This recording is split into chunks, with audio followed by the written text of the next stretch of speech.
In the Irish song titled "The Sack of Baltimore," there is a verse that says, "The Algerians are lord over Baltimore," meaning the Algerians have become masters of Baltimore. This poem is still sung as folklore in Ireland and has inspired many famous poets and artists in their artistic and drama-related works. This story happened 390 years ago in 1630.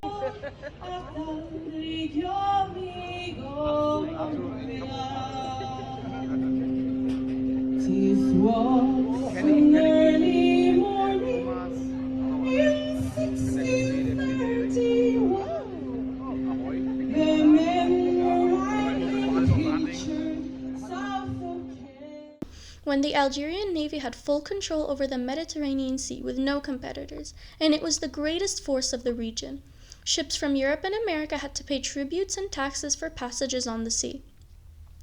In that period, the brave sailor Murad Rais al-Asghar, after all shores of the Mediterranean Sea, from Greece and Italy to Spain and France had surrendered to him, decided to break the thorn of Britain that had started to show its muscle in the sea and claimed that their military navy was unbreakable in the Pacific Ocean. Murad Rais decided to spread his operations and invade Britain, Ireland, and Iceland. And he prepared for that with some Algerian sailors and went ahead with just 2 big boats as he headed towards Ireland. When Murad Rais crossed the Spanish and Portuguese shores towards the north, he got close to the British islands and found a British warship. He was able to force them to surrender and capture all of its crew, and took the ship with him towards Ireland. On June 20, 1631, a bit after midnight, he arrived at the shore of a British town called Baltimore. He and his crew got off their ships and started storming castles and fortresses. They captured hundreds of British and Irish. The British were new colonizers of Ireland and weren't native to the land. After sunrise, the Algerians had already completed their mission. They had tied more than 200 Irish and British. They put them on their ships and went back to Algeria with the British ship they had seized on their way to Ireland. They didn't leave anyone behind, except a few soldiers who fled to remote villages and, unfortunately, 2 dead soldiers.